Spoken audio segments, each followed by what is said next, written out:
Howdy, everybody. Don't miss today's podcast. You got to stop what you're doing right now and buckle up for a prophetic word that Lance is going to share with you. I'm not even kidding with you.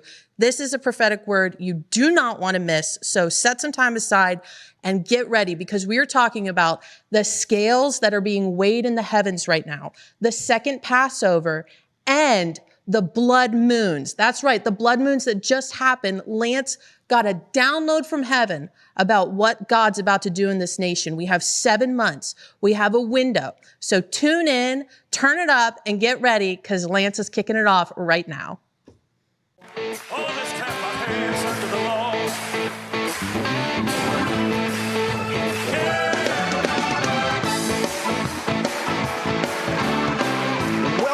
Welcome all across the frigid plains of the United States and around the world. Everyone is waiting for this special prophetic blood moon, second Passover analysis, plus current events. And we have on our show today, we have our team with us. Mercedes Sparks with her cowboy hat on.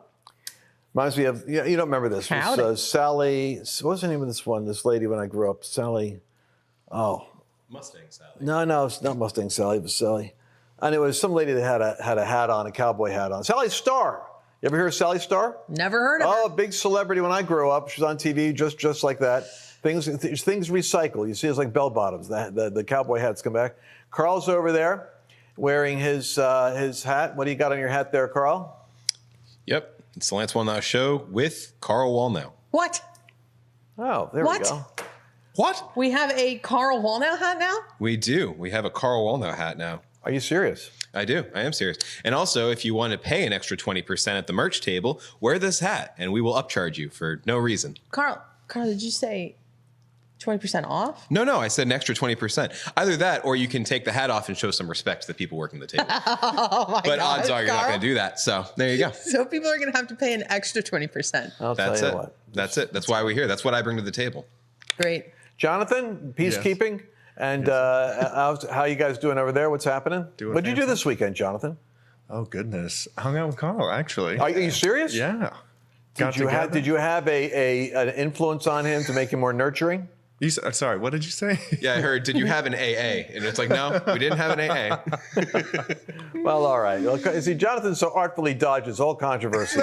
That's why we love Jonathan, which is why we're going to miss him. Should he ever leave us? Stop prophesying him out of here. Let's not do that. To go to law school. I love Jonathan. Yeah, I know. Well, I do too. That's why it's unfortunate. You know, it takes so That's long why it's to so sad.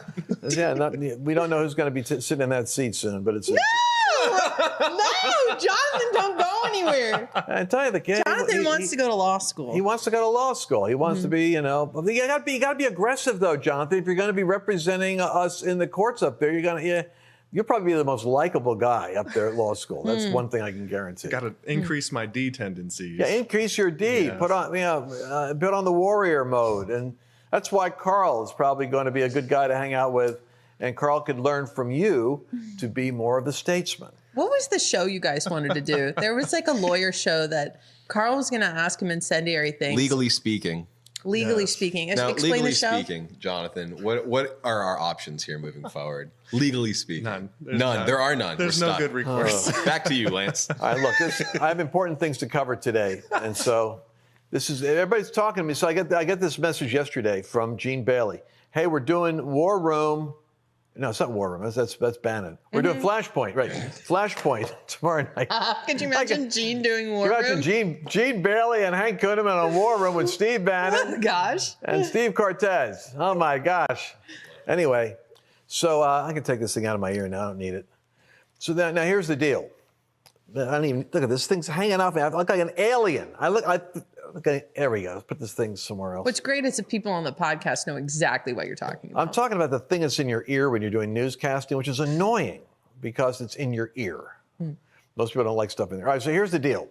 I want to talk about, so I'm going to do the Flashpoint tonight, actually. And so I got the notice yesterday that they want to talk about the blood moons. Now, the blood moons were like in 2014, 2016, we had a series of blood moons. Everybody was very popular on. Everybody was super apocalyptic about. I'm not so sure that anybody really got any real insight out of it, except there's an awful lot of Christians that are really into trying to explain the complex world and cosmos in terms of some simplified, story about how the blood moon explains things. And of course, there is something there, which is what I want to talk about. But then you come into this past week, and we had another blood moon. So I told people I was going to be going and covering it live, but I was flying in from New Jersey, and the flight was like delayed. It took me 9 hours to get back. And by the time I got back, the eclipse had already started. So I couldn't find the moon. I was going to cover it live, and I was going to do commentary, but I'd be honest with you. It took me till 6 o'clock this morning. This is why some days I'm grumpy when I come in here. I'm going the extra mile for my people. And I was up till 6, rummaging through these esoteric YouTube things on linking the second Passover to the blood moon, because the task that we have for Flashpoint tonight is they want to talk about the second Passover. I didn't even know there was a second Passover. Did you? The second Passover linked to the blood moon. Well, this, you know me. I'm not going to sit there and say, well, I don't know, Gene. So I did what I always do. I went to my audience, and I went on Facebook last night, and I asked about 1,000 of you. I said, tell me, what have you got? So people started sending me information. So I digested it. It took me all night to kind of go through all that stuff. You're going to love the discovery that I made. Second Passover. Did you even know such a thing existed? The blood moon. What makes this blood moon unique? By the way, do you know when the next blood moon is? Can I ask a question though? Oh, what is a blood moon? Why is it significant? Oh, okay. That's a legitimate question, people. Thank you. Isn't it? So for those of you that are like Mercedes, who are saying, what are you talking about? We would go to Joel, the prophet. Do you remember that prophecy, which is the last days I will pour out my spirit upon all flesh? Mm-hmm. And what precedes that? The moon shall turn to blood is the prophecy, meaning that there's an end-time outpouring, end-time cataclysmic shaking. We do cover the shaking of heaven and earth, did it extensively in our book we wrote. This is the prophecy that there'll be signs in the heavens accompanying the apocalyptic and cataclysmic shifting of nations and spiritual battles, resulting in, like, the blood moon is going to be conspicuous. But don't they happen a lot? Isn't it just a lunar eclipse? About 3 times a year. That's what I'm trying to figure out. 3 times a year. But this one is significant because you're saying it coincides with this something. one is, well, listen, what makes them significant, all you snarky snivellers out there and people No one's being snarky. I'm talking about the peanut gallery over there over your shoulder. I'm looking at them. We're called the producer's corner. I'm watching them goofing around while I'm talking. So here's the deal. The likelihood of them occurring during the Feast of Tabernacles and the Atonement, which is a specific date cluster every year, happens 1 week, and a lunar cycle. The fact that these blood moons occurred in 2014 and 2016 exactly during the feast days, and now it shows up again right exactly on the date of the second Passover, and the fact that China is freaking out, because in China, they not only had blood moon, they had blood horizon. The entire sky over whole provinces was red, which caused a widespread anxiety that it was an omen of some sort, that something's going on in China. And indeed, something is going on in China, which is also going to have to be covered tonight. So I had to link together the second Passover. Plus, now guess when the next blood moon is? It's exactly when we have our November midterms. Starts to make you wonder. Now, I want to cut back to, I first started looking at the signs in the heavens a little differently when James Kennedy, many of you youngsters don't remember Dr. D. James Kennedy of the Coral Ridge Presbyterian Church, but James Kennedy was the great evangelist and Presbyterian statesman during the Reagan presidency. He spoke frequently at White House gatherings. He was you could say he was the dignified face and intellect behind the conservative evangelical voice that shaped American politics in the 80s when we came of age. So we owe a debt to those guys that came before us, that brought us into the mainstream. Kennedy was the one that originally predicted in the 1980s that Marxism would be the ultimate battle for the church. And while the church was worried about offending people and going woke that we were going to get so woke that we would lose our impact like salt and light on society and be trodden underfoot of men, and our churches would be shut down, our speech would be categorized as hate speech, you would have LGBT activism suddenly becoming a militant paganism that would attack Christians for their intolerance. And he predicted that all the way in the 80s, and he was kind of like marginalized by, sorry to say, the Jack Hayfords and the Saddleback model and the Bill Hybels, because we had a period of unprecedented peace and church growth. So guys like him seemed like alarmists, but he wasn't. He was a historian, and he said this is where democracies go when the church gets weak. So I've always had a sweet spot for D. James Kennedy. I went down and met him on my honeymoon. How many of you are fanatical enough to tell your wife, honey, what do you want to do for the honeymoon? She wanted to go like to Epcot. I said, oh, great, Fort Lauderdale, Orlando. I want to go see D. James Kennedy and Derek Prince, the great Cambridge scholar and authority who cast out demons. And so I wanted to go meet, and I met James Kennedy and Derek Prince on my honeymoon. Well, I just want to say, one of the things that I love about your honeymoon story is that it's remarkably similar to Larry and mine, where we also went to Epcot and Disney, but we went and saw Benny Hinn on our honeymoon. There's something strange about my tribe, but this is the oh boy tribe we have here. Okay, so I didn't know that, but I'm comforted and in a strange way Isn't that concerned. wild? Dude, it's wild. That is It's concerned. kind of weird. Yeah. Y'all are weird. Who else does stuff like that? We went and we swam in the Epcot fish tank. We did like a whole snorkeling thing. Yeah. Actually, it was my mother that insisted we go to Epcot. When I told her what I wanted to do, Annabelle, you know how my wife is. She goes, okay, honey, whatever you want to do. And my mother said, oh, that's ridiculous. You're going to go to Disney or Epcot or a cruise or do something normal. Was my mother was meddling with me even after I was married. So we went to Epcot. Anyway, James Kennedy, he taught The Gospel in the Stars. Go check it out. You can get it. I think you can get it on Kindle or you can get it on Amazon.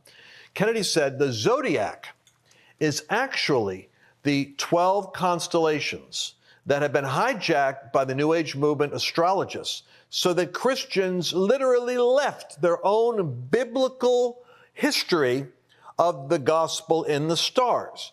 And Kennedy would point out, I'm going to get this for you. I'm going to read it to you now because I know that you're all breathlessly waiting for this moment. Psalm 19, verse 1 and 2. If you got a Bible, you want to go there. The heavens declare the glory of God, and the firmament shows his handiwork. Meaning, creation reveals the story of the Creator. Day unto day it is uttering speech, and every night it is revealing knowledge.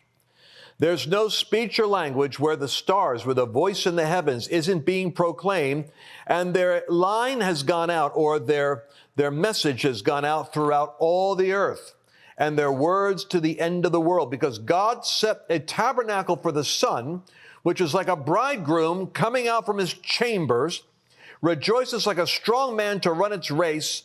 Its rising is from one end of heaven to the other, and its circuit to the uttermost parts of the earth, and nothing is hidden from the exposure of its light. Powerful statement. And Kennedy went on to say this. He said, the zodiac has 12 major signs hijacked by astrologists, but in fact, it's astronomy that Christians should claim. The first is Virgo, depicting a woman who has in her right hand a branch, and in her left hand, sheaves of corn. So you're seeing harvest and a branch coming out of the line of Judah and a virgin birth. So what Kennedy said is that from Adam to his sons, the generations could see the prediction of the 12 stages of God's redemptive plan for mankind written in the heavens itself, in the constellations. That's cool. So he goes on to say, of course, in Hebrew, this constellation is called Bethula, which means virgin, even as Virgo from Latin means virgin. And so if you're born in September, the astrologers say, well, you're a Virgo. But in fact, they're basing that on that first constellation where the Virgin has a son. Everywhere her name is the same. She's called the Virgin. This, of course, is the picture of Mary, the Virgin Mother of Christ. So we have Virgo, the virgin woman, holding a branch and seeds in her hand. We find next to her comma, the desired one, the desire of all nations, who is now an infant being nourished in her lap. Thirdly, we see him grown in the next constellation to manhood, but he's a very unusual man. He's one with two natures. Now you see like the Gemini. You see the hunter, teacher, and the physician, the one who gives his life voluntarily and conveys immortality to others. He's the great high priest who slays the victim over the Southern Cross.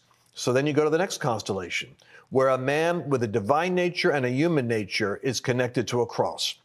Finally, we see him grown to full man, coming mightily and in power and rapidly. The coming one, the ruler, the great governor, the harvester of the earth, coming with a sickle in his hand. And there's the gospel presented in the stars, in the zodiac, none of which has anything to do with a horoscope, but that has been hijacked by others to give it meaning that is contrary. So Kennedy's gospel in the stars, I listened to him as he went through Leo and Virgo and Pisces and Libra, the 12 positions of the constellations, all telling the great story.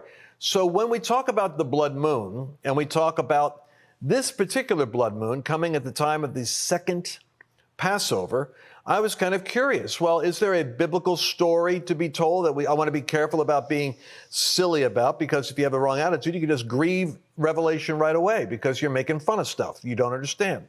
So I started looking at this more closely. And what I found is, and you can get, by the way, I ordered the book, The Gospel in the Stars, from Kennedy. And I also ordered the book where he got his research from, which was The Gospel in the Stars by Joseph Seiss, S-E-I-S-S. And I think this guy was from the 1800s, who originally uncovered what is historically from going all the way back to Latin and Rome and Greece has always been the 12 constellations and the story that it told. So having said that, when I was looking at the blood moon, the fact that the blood moon shows up and the moon turns to blood and that there's a certain curious symbolism about God coming out during certain cycles, oddly enough, synchronizing with the Jewish feast days. And there's only like 3 or 4 significant feast days that keep on popping up in the Jewish calendar, a couple of days a year. Bam, the blood moon is showing up on these days. So this is why you got a lot of apocalyptic prophetic people going, what's the meaning? But I found something out. The blood moon occurred in the constellation of Libra. And what makes that interesting is, and we're going to have some pictures for you, Libra actually is scales that are weighing the destiny of nations. So now you have, look at this, we have some of these pictures. Thank you, Chelsea. There's the blood moon showing up on the earth, and it shows up where? Keep going through the pictures here. Go to another one. That's how Libra is laid out. Go to the next one. And that's why they say the blood moon, keep going. There it is. The moon actually occurred at the very middle of the scales. So describe it for the people on the podcast. So for the people on the podcast that cannot see this, I want you to see, imagine that there's 2 scales that are balancing out left and right, and that's exactly how the constellation is designed with Libra. It's 2 scales. The star formation looks like the scales of justice. And in this blood moon, the scales are equal as opposed to tilted. It's unusual. The way that the Earth's axis rotated for this particular, at the time of the Second Passover. And I'm going to go now in the studio to my whiteboard here, so you can see this. Now, if you can't see this and you're listening, here's what I'm doing. I'm drawing the scales. What was fascinating is the blood moon this time is occurring at the very epicenter of the scales, which means that what you have is God weighing the nations. Imagine, it could have been off here, it could have been off there, but it happens to have landed exactly at the epicenter of Libra, where the scales are being balanced. And you see God weighing the nations. The scales of justice, the scales are starting to fill. And these stories, now what's happening with Twitter is an interesting expose with Elon Musk. Elon goes and says, yeah, I'm going to pay you what is he going to pay? Like $50 About a share. $55 a share, yeah. 54, And then he 20. says, but you're going to have to verify with the SEC, you're going to have to verify that you're selling me accurate data because I'm paying a lot of money for this. So then all of a sudden, Twitter starts backing up and go, well, that's impossible. He says, well, I think you've got fake accounts in there. I think you're making me buy traffic that doesn't exist. And he's saying and they're saying maybe up to 5%. He goes, I think it's more than 5%. And I want to verify. And they're saying, no, we can't do that. And his response is, well, if you can't do that for me, then how do we know you haven't been ripping off all your advertisers? Because they have a right to know how much fake business you're charging them to go reach. This is not just a matter of what might be, as Donald Trump, ever prophetic, scarily so, he said he doesn't think the deal's going to go through. He doesn't think the deal's going to go through. Now, of course, he has Truth Social. He hopes it doesn't go through. But he's saying that Elon's not going to buy it because they'll never expose the degree of fraud that goes on at Twitter. And this is beyond a failed buy. This goes to criminal, where you're going to have those people that were actually falsifying information for marketing, for share prices, and for advertising are going to end up on a witness stand explaining who did what. The same thing is happening now with the Durham report. They've nailed and they've got one or two people, and they're singing, and they're returning over the other people they work with to create the fake. What I'm saying is the blood moon, which you could say is the time of judgment, is actually weighing in the scales of the constellation of Libra, the destiny of nations, and I think the justice of God is starting to work. Now, what makes this moment interesting is Roe v. Wade, because Roe v. Wade, to many Christians, and the agreement, or what is written in the Psalms as a covenant with death, I think it's Isaiah says, they made a covenant with death, but it shall not stand. And hail will sweep away the refuge of lies, is what I prophesied. What's happening is, with the demonic frenzy over and you're seeing it, if you saw Tucker last night, the bizarre leftist, manifestations over the right of a woman to abort a child up to 9 months. You're not seeing what looks like a normal kind of protest. You're seeing almost like a visceral deliverance going on. What you're looking at here is something's tipping in the scales of justice. And the cry of the unborn after 40 years of battles in courts is now prevailing. And it looks as though the scales are tipping in terms of exposure of truth and the protection of the innocent blood. That doesn't mean that, people aren't going to be able to still do what they want to do. If they want to abort, they're going to abort, or there aren't mechanisms to do that, because you've got states that are going out of their way, and corporations that'll fly you, at their expense to go have the abortion. But the reality is that the scales are tipping. Point you want to make? Yeah, because I'm over here doing my own research. The next blood moon is on November 8th. That's wild. That's like Election Day. Is that Election Day? I believe so. I'm over here researching it, and it's saying that it's the first full Tuesday. It's the first Tuesday of the full week in November. So it looks like it's November 8th. Wow. So we're going to have a November 8th blood moon again. I wonder which constellation it's going to show up in. I'm sure there's data on that. It's Scorpio. I just looked it up. Scorpio. Mm-hmm. I was trying to find what Kennedy said about it, but I can't find it. Ooh, well, there we go. So, and I think Scorpio will probably be the sting of death. And so, because that's the nature of the scorpion, it cannot change its nature, and it stings. And what does the Bible say? You will tread the serpents and scorpions under your feet. And so we might be seeing the agenda of hell set back as the cumulative power of the prayers and the patience of the saints contending for their country not to be destroyed is weighing in the courts of heaven. But now tying it into the second Passover is an important point. And I have to say that I'm not as strong here as I am on the rest of it, because it struck me as a kind of a mystery that the specific date the blood moon showed up on being the 14th day of what is considered the first month in the Hebrew calendar. And this would be the day that Jesus was crucified, by the way. This would be the day when Jesus was crucified in Jerusalem. It corresponds to the second Passover. So you'll find this in Numbers chapter 9, where Moses is presented with the situation of individuals that missed the Passover. Now, the problem with missing a Passover is that the Passover is when judgment comes to a nation or to a land, and the only way that you can be exempt is if you are in the house where the lamb's blood is covering it. Because remember, God isn't picking and choosing who gets saved and doesn't get saved. Whosoever will can be saved if they come in through the redemption of Jesus, the blood of Jesus. This is the classic first century Jewish understanding of behold the Lamb of God that takes away the sins of the world. Jesus would be the Lamb slain for sinners. So it's not about if you're a good guy or a bad. You could be a bad person under the blood, and the blood covers you. That was the interesting thing. It was the blood that was the hero there, not you. Your performance didn't matter. Your obedience in getting under the provision was what God required. So what happens if you missed the Passover? Now, what could violate you from being in the Passover would be if you had touched an unclean corpse, if you had contaminated yourself with death.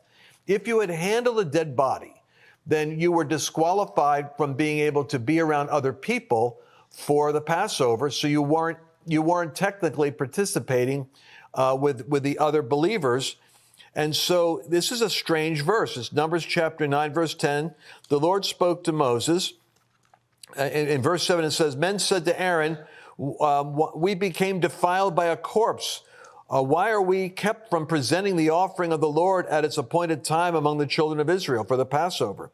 And Moses said to them, stand still, and I'm going to hear what the Lord says about you, because you can't participate in the Passover. This is the first year out of Egypt. And they're experiencing that every year they celebrate the Passover.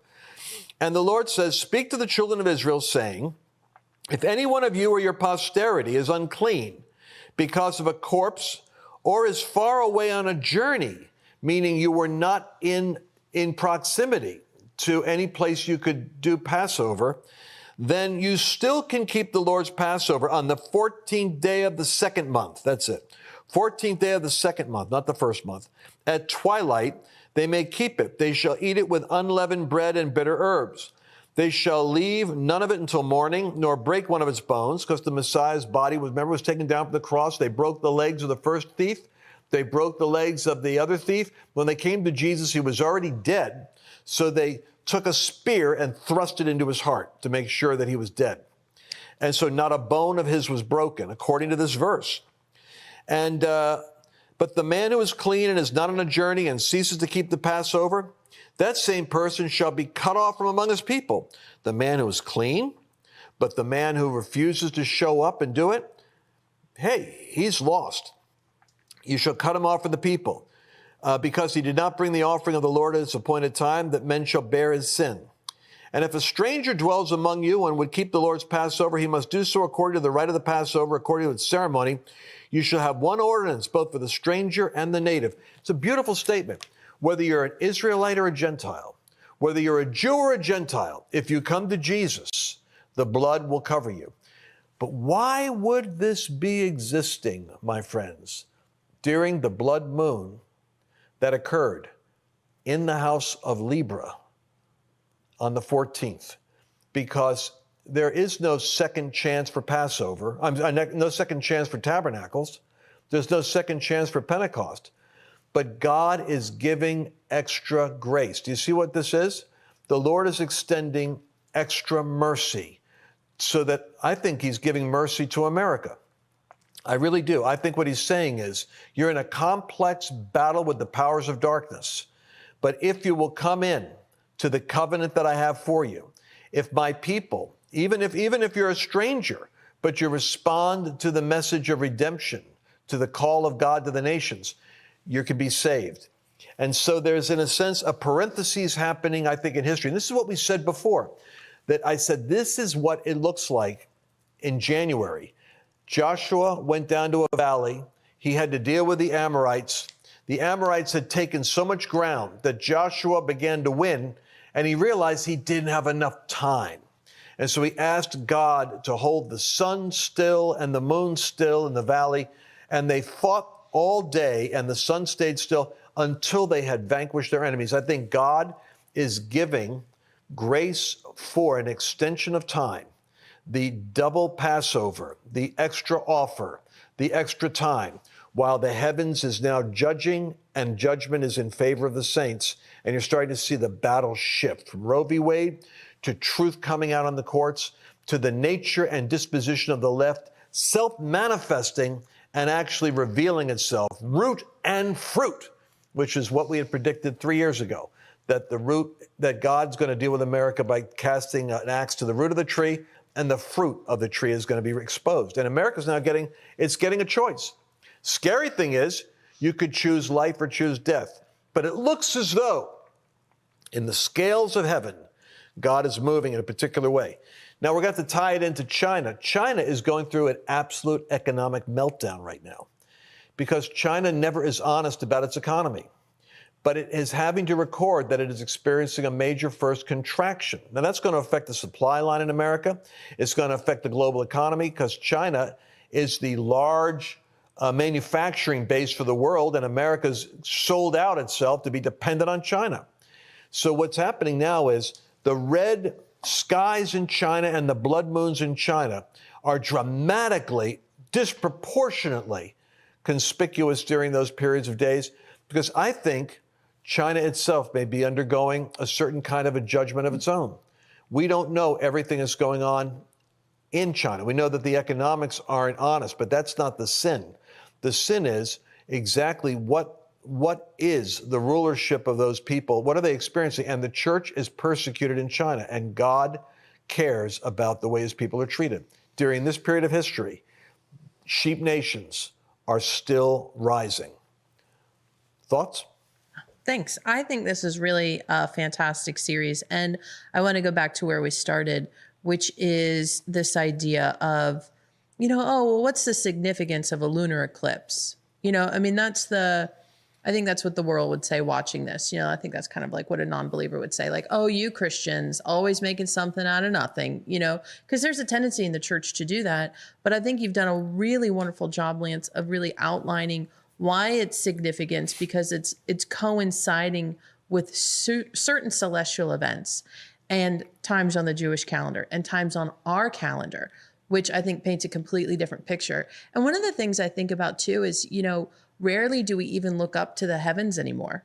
I mean, with so much ambient light, you can't even see the stars anymore. When you think about when God made the promise to Abraham and said, look at the stars of the heaven, that's how your descendants will be. If you look at the stars in the heaven today, I mean, we live in the DFW area. You look up, there's like maybe 8 stars in the sky. You can't see it. To be able to see with your naked eye the Milky Way is one of the most profound and almost humbling experiences, to think our creator God made all of this. If you've ever looked through a telescope, not the rinkety dink ones you get at like a CVS, but a really nice telescope, and you look at like an Orion's belt and he's got that sheath that hangs down, that middle star in the sheath is actually a nebula. And we can see it with the naked eye. We think that's a star. When you look at it through a telescope, you're like, oh my gosh, God made all of this. So it's really humbling. And I think as we get closer to the Lord's return, we'll see more and more of this. We'll see more and more where we will not look up. We're all looking down at our phones constantly,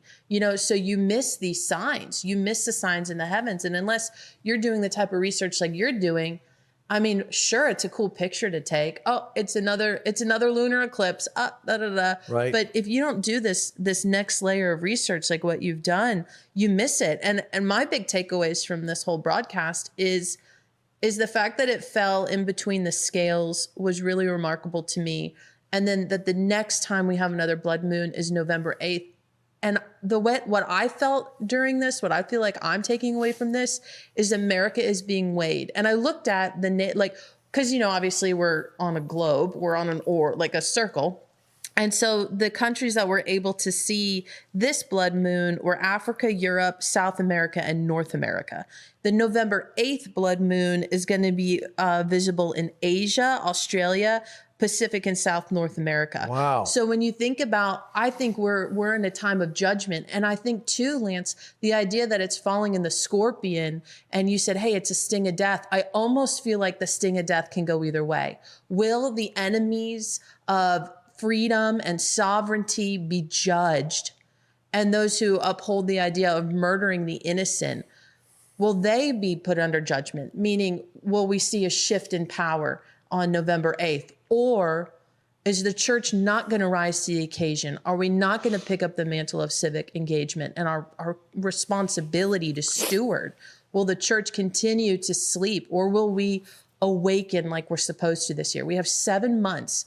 We're in the middle of May right now, from this blood moon, which was May 15th, all the way to November 8th. That's actually 7 months for the church to wake up and then to engage on Election Day. And let's make no mistake about this. I mean, I'm happy to not cover news right now, but when we get back to this next broadcast, we do. What the devil's going to do is he's going to go to riots. He's going to go to race wars, because it was what won last time was a pandemic, martial law, shutting down the nation, stirring up race division, and funding the lunatic left war machine so that they can start to burn down cities. My prediction is the patience of America will wear thin. Where before there was this self-doubt and this wondering about what's wrong with me and what's wrong with us, I think they're going to start to say what's wrong with them. And you're going to start to see it. The only variable that is dangerous is the global meltdown in the economy, and the fact that both Putin and Xi seem to be experiencing some serious and mysterious medical conditions, which means that if you have a change in rulers in China or in Russia, you could have people that are not as prudent. You'll find these men are calculus. They could work with Trump. Remember that. They work with Trump.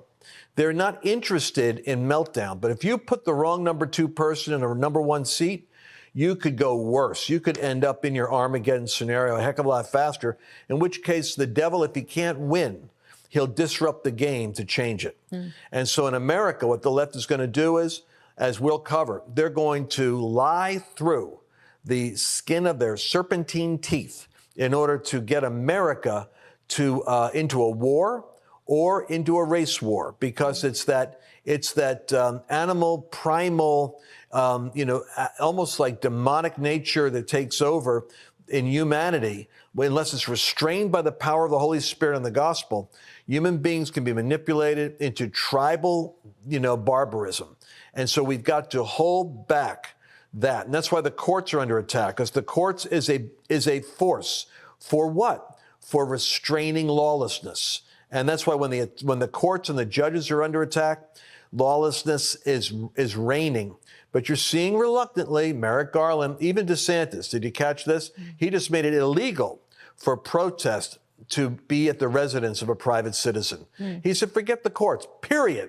There's a place to protest. Going into someone's neighborhood and threatening his wife and children is not legitimate. I'll lock you up. I think more Americans are going to go, that's the kind of government I want. I don't want a government where the lunatics can come down and burn my house down. I'm also a little concerned about the number of shootings we have had recently. I mean, within the last 2 months, we've had 4 or 5 different mass shootings. I don't remember as many under Trump. I'm concerned that those acts of terrorism are going to continue. And I'm almost wondering, too, between now and then, what type of gun legislation they're going to try to pass. And the game they're going to play, and you know what it is. It's not going to work, though. You know what's funny about that? Because the Joe Rogans and the Tim Pools and even the Bill Maher, there's enough people that aren't Christians, but they're in the middle of culture who are under the influence of right thinking, that what they're going to say is obvious. And that is that if you've got 33 shootings in Chicago, Mayor Lightfoot, and you're saying that we ought to take up arms against the courts, why don't you just figure out how to take up arms against your own backyard? Since you're an incompetent mayor with hundreds of people killing each other in your own streets, you solve your gun problem and tell the rest of America how to solve a court problem. But what you've got is they're going to use violence as a pretext to take away guns from the lawful. And they're going to use hate speech, which they'll find will be in the mouth of the white shooter. And they'll ignore the hate speech that was actually in the, in the guy in Queens that shot people up, and the other one in Kenosha. Was that it? Or was It's not Kenosha. Not Kenosha. That was where Antifa rioted. Jonathan, what is What's it? the name of what? Waukesha? Waukesha. Yeah. Yeah, you've got numbers of incidents that the news is just ignoring because it was the wrong ethnicity. You have black haters of whites that were killing people instead of a white hater of blacks, which they're going to cover mercilessly. And what did we have? A shooting in California this week where a communist China sympathetic American, Chinese, went to a Taiwanese because you got the China-Taiwan thing heating up. So those demons are working over there, and it manifests at a church. You don't hear people screaming about how, a church was attacked in the United States by an Asian Chinese against what? A Taiwanese American church? Yeah, and also the D.C. shooter, which was, I think, almost 6-7 weeks ago. All those things memory hold. And I think to your point, they don't match the narrative of let's fan the flames of racial division in America. And, we can't forget what Jesus said. Jesus said a house divided cannot stand. And what the progressive playbook is, let's divide them by wealth, by socioeconomic, by race, gender, by gender, sex, all of it. By skin. That's the playbook. And it's never like, I don't want to say never, but I like to think conservative libertarians are more open-minded, like, hey, we love everybody, as like, if you're my friend, I'm your friend, but it's like this constant division that comes, I think, from the progressive side. Well, I'm going to wrap the show up because it's a powerful broadcast and I want you to get all this stuff. But I'm excited about one thing proactively you could do. You see the supply chain disruption. I'm not going to get into the baby formula thing. I got 5 articles. It's not my story today. No, it's my story for tomorrow. All right, for tomorrow. Okay, for you. But what I want to say is I'm walking around our office. I wish I could show you. Maybe we could cut away for you that have pictures. a video. I got pictures. Oh, well, I want to show pictures. We have a garden in the conference room because we are looking at the supply chain issue and saying, where can you get? Oh, look at that. 3, for those of you that can't see this, we're looking at a veritable deciduous forest of organic green life flowing, which we can eat in the office, coming out of a tower that Mercedes assembled in like an hour. 10 minutes. I put that together. I know. Well, we did it was an hour for me. It was 10 minutes for you. Yeah. Well, we did a video of me and Jonathan actually putting it together, labeling it. And the first screen, if you can see it on the screen, but the first one is how they come. It's like these tiny little seedlings. Then you just put them right in there. That was the first week on a Tuesday. And then the middle picture is last week. So that's the second week. Amazing. You can see it's growing. And then all the way on the right-hand side, we almost have like full heads of lettuce at this point. It's just probably about 1 more week. So this is the beginning of week 3, all the way on the right. And it's all different kinds of vegetation. So in terms of, if you really, I'm serious about this, is so exciting.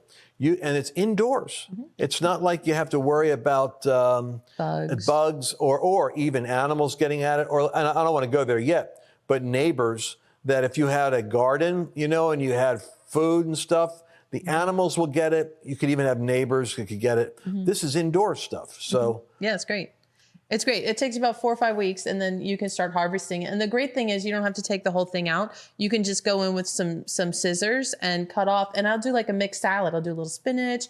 I'll do a little butter lettuce, and I'll mix it all together. But we'll have to take him back there at some point. We put it in the conference room. I will say, because I haven't said this, it sounds like a little running waterfall for 15 minutes every hour. And so we'll be in the conference room in there, and all of a sudden it's like, funny, it's kind of close to the bathroom. So yeah, well, we all take bathroom breaks when they go. It sounds like somebody's or you could say, oh, come on. It does. Kids. It does. Or you could say it's like a fountain. And there's nothing more medicinal and therapeutic and tranquilizing than the sound of a running brook and the smell of growth from green nature, the way God made it. Fresh, organic, and healthy. And where can they get a hold of this? Oh, yeah, sure. So if you want to get this, you can go to lancewallnau.com/garden, and you can get all the information there. They have tons of different sizes. I just got a really big one because the staff was like, we want lettuce. So I got the biggest one, but you can do like just 2 tiers. I think if you have a family of 4, you can get I think 3 tiers is probably really good for you because like I said, this is only week 3 and it's already feels like it's a full head of lettuce you would probably get from the grocery store, but it gets even larger. This thing's going to be overflowing by week 5. I love it, man. So, it's Let Us Grow is the company. and let us pray is what we believe. But the domain is lancewallnau.com. But the domain is lancewallnau.com/garden. That's how you can help you and help us. All right, love you guys. We're going to be back tomorrow. Now remember this: the blood moon, the second Passover, God's extra grace to get nations under the blood before the great and terrible days to come. The Lord is extending time, and you've got to go out like Joshua and do the fighting for your own, deal with your own Amalekites that are operating in the high places of media, government, courthouses, schools. You've got to recover ground, but God's going to give you time to win, and God's fighting for you because he's behind your victory. But you've got to literally make a decision as to whether or not you're going to be a sheep nation or a goat nation, a nation where you are free to practice your faith or where you're going to be the hunted and the persecuted. And that's the beauty of what's happening right now. We're going to be seeing you tomorrow. And send me any information you got at AskLanceNow.com. Any more information you have on the blood moons that you think is important for us to read, or on the second Passover, or on the gospel in the stars, which is something I think we got to recover. Let's get out of the hands of the astrologists, the actual zodiac, the way that God tells the story of redemption in the heavens. And we'll see you tomorrow. Did you enjoy this latest episode? Please remember to share it with your friends, because the more knowledge you have, the better equipped